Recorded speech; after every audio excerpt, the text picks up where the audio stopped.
एक गांव में मोंटी और रमेश दोनों बचपन के दोस्त रहते हैं। मोंटी शहर में पढ़ने जाता है और कुछ सालों में बहुत अच्छी नौकरी पाकर शहर में ही रहने लगता है। पैसा आ जाने पर मोंटी अपनी पत्नी रीमा के साथ एक बड़ा घर देखने जाता है जिसमें स्विमिंग पूल भी हो। सेठ जी, ये घर तो बहुत ही सुंदर है। क्यों रीमा, क्या कहती हो, ले लें?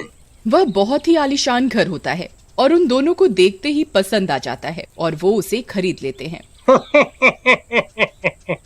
चलो अच्छा है, ये घर अच्छे दामों पे बिक गया, गले की हड्डी बन गया था। फिर दोनों रात में सो रहे होते हैं कि तभी आधी रात होते ही अजीब अजीब सी डरावनी आवाजें आने लगती हैं, जैसे कोई औरत रो रही हो। आवाजें सुनकर रीमा की नींद खुलती है। अरे ये कैसी आवाजें हैं? ये तो पूल के पास से आ रही हैं। वो जैसे ही पूल के पास जाती है उसे कुछ नहीं दिखता। जैसे ही वो वापस जाने लगती है तभी एक डरावना सा हाथ पूल से बाहर निकलकर रीमा को पूल के अंदर खींच लेता है। डर के मारे रीमा की चीख निकल जाती है। नहीं, छोड़ दो मुझे, अरे मर गई रे, अरे कौन है नास मिटा, छोड़ो मुझे। आवाज सुनकर मोंटी भी बाहर आता है और देखता है। रीमा, क्या हुआ?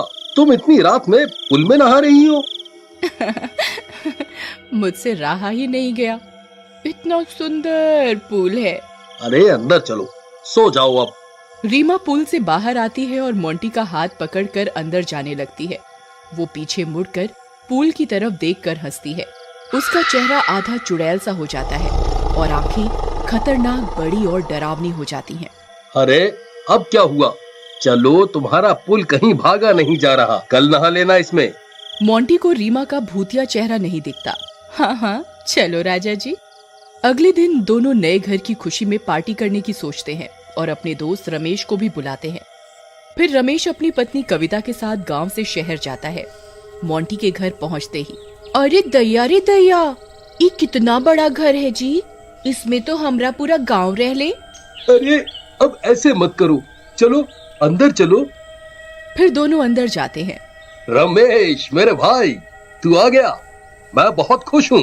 तेरा घर तो सच में बहुत ही सुंदर है, मुबारक हो। अरे रीमा, भाभी को ले जाओ, कमरा दिखा दो, थोड़ा आराम कर लें, और घर भी दिखाओ पूरा। जाओ भाई जाओ। कविता, ये देखो, ये हमारे घर का पूल है, मेरी सबसे प्यारी जगह। अरे ईका, आपके घर में तालाब भी है, इसमें मजा आता होगा ना? हाँ, बहुत मजा आता है। चलो आओ, चलोगी इसके अंदर? नहीं नहीं, हमें तो लाज आती है और हमें तैरना भी नहीं आता है। हम जा रहे हैं। फिर कविता वहां से शर्माते हुए चली जाती है। रीमा को भूख के कारण गुस्सा आ रहा होता है और वो अपने चुड़ैल के रूप में आ जाती है। ये कैसे गांव के गंवार आ गए हैं? एक तो मुझे बहुत भूख लगी है, इतने दिन बाद तो इस घर में कोई रहने आया है, पर मुझे सब्र रखना होगा। नहीं छोड़ूंगी, किसी को नहीं छोड़ूंगी। अरे कविता भाभी, रीमा कहाँ है?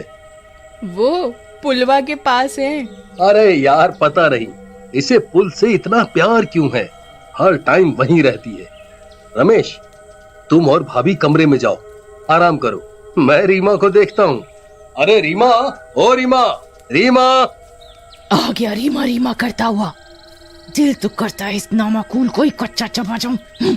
रीमा पूल की तरफ मुंह करके खड़ी होती है। रीमा, ये क्या? तुम्हारे पास इस पूल के पास आकर इसको निहारने के सिवा और कोई काम नहीं है? अरे वो मैं आ ही रही थी पतिदेव, चलो। फिर दोनों अंदर चले जाते हैं। दूसरी ओर, अरे दैया रे दैया, रमेश जी, ये देखो, ये बिस्तरवा कितना मुलायम है, मन करता है इस पर कूदते रहे। और यहाँ आओ, ये गुसल खाना तो देखो, आए इस पाइप से बारिश होता है, देखो, जब मन करे बारिश में नहा लो। हाँ, ठीक कह रही हो। अरे यार, पेट दर्द हो रहा है, पर हमें जाना है। ये ससुरा कहाँ करें, समझ नहीं आ रहा। यहाँ पेट साफ करने का सुविधा नहीं है का? अरे वो कुर्सी देखे हो, उसी पे बैठ के करते हैं। मैंने एक ठो पिक्चर में देखा था।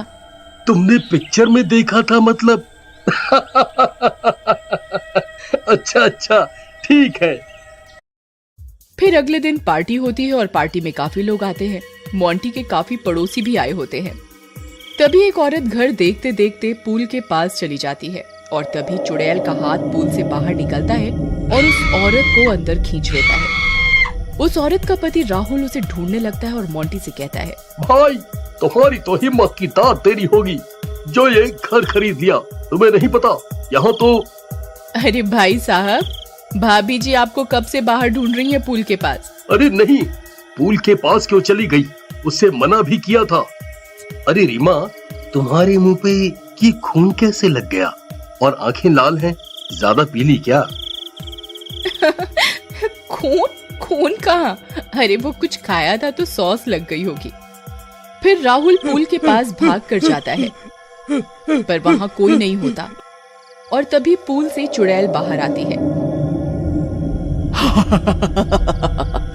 तेरी पत्नी तो मेरे पेट में है, आजा तुझे भी उसी के पास पहुंचा देती हूँ। फिर चुड़ैल राहुल को भी पकड़कर अंदर खींच लेती है। आवाज सुनकर सब पूल के पास आते हैं लेकिन वहां कोई नहीं होता। अरे सब यहाँ क्यों आ गए? चलो अंदर चलते हैं। अरे नहीं, हम यहीं थे और एक हाथ पूल से बाहर आया और वो औरत को खींचकर अंदर ले गया।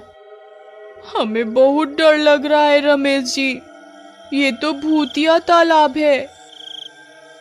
ये सब सुनकर रीमा को कविता पर गुस्सा आ रहा होता है। वो चुड़ैल रूप में आ जाती है और मन में बोलती है, ये बेवकूफ औरत ने सब देख लिया, ये सब कुछ बिगाड़ देगी। भाभी हम इतने दिन से यहाँ रह रहे हैं, ऐसा कुछ नहीं है। रीमा तो दिन में काफी टाइम पूल में ही बिताती है। फिर पार्टी खत्म हो जाती है पर मोंटी को पार्टी के आखिर में कुछ लोग कम दिखते हैं। उसे पता नहीं कि काफी लोगों को तो पूल निकल गया है। लगता है कुछ लोग बिना बोले ही अपने घर चले गए। फिर सब सोने चले जाते हैं पर कविता को नींद नहीं आ रही होती। वो उठकर खिड़की से पूल को ही झांक कर देखती है तो उसे रीमा वहां खड़ी दिखाई देती है। रीमा पूल के अंदर चली जाती है। अरे ये क्या? रीमा को काफी देर हो गई, ये तो पूल से बाहर ही नहीं आ रही। अरे कहीं डूब तो नहीं गई? फिर डरते डरते वो रीमा को देखने जाती है और पूल के पास जाकर बैठ जाती है। हे भगवान, इस तालाब में कुछ तो गड़बड़ है। इसमें से कल एक हाथ निकला था, मैंने अपनी आंखों से देखा था और अब ये रीमा अंदर चली गई। डर लग रहा है, क्या करूं? पर रीमा को तो बचाना ही होगा। वो डरते डरते अपने पैर पानी में डालकर पूल में उतरने लगती है। तभी चुड़ैल का हाथ निकल आता है और कविता के पैर को पकड़ लेता है। तूने मेरी असलियत देख ली, अब तू नहीं बचेगी। अरे मर गई रे, रीमा चुड़ैल बन गई। चुड़ैल चुड़ैल बचाओ रमेश जी, बचाओ। अरे छोड़ दे चुड़ैल, रीमा तेरा नाश मिटे। रमेश जी। आवाज सुनकर मोंटी और रमेश भी वहां आ जाते हैं। अरे मोंटी, मर गए रे, तुम्हारे तालाब में तो भूतनी है, मेरी पत्नी को बचाओ। हाँ भाई, रीमा रीमा। तभी रीमा चुड़ैल के रूप में स्विमिंग पूल के अंदर ही आधी बाहर निकल आती है। क्या रीमा रीमा कर रहा है? तेरी रीमा का शरीर अब मेरा है, वो मर चुकी है। मैं आराम से अपना पेट भर रही थी, लेकिन इस गवार कविता ने मुझे देख लिया। अब ये नहीं बचेगी और तुम सब मरोगे। रीमा का ये रूप देखकर मोंटी की आंखें फटी की फटी रह जाती हैं।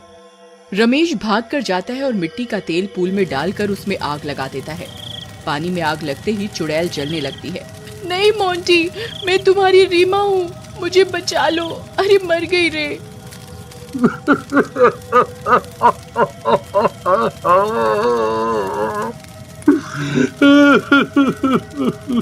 तुम मेरी रीमा नहीं हो, तुमने मेरी रीमा को तो मार दिया, लेकिन अब मैं किसी और को नहीं मरने दे सकता। आग लगते ही चुड़ैल भी जल जाती है और वो पूल चुड़ैल के साए से मुक्त हो जाता है।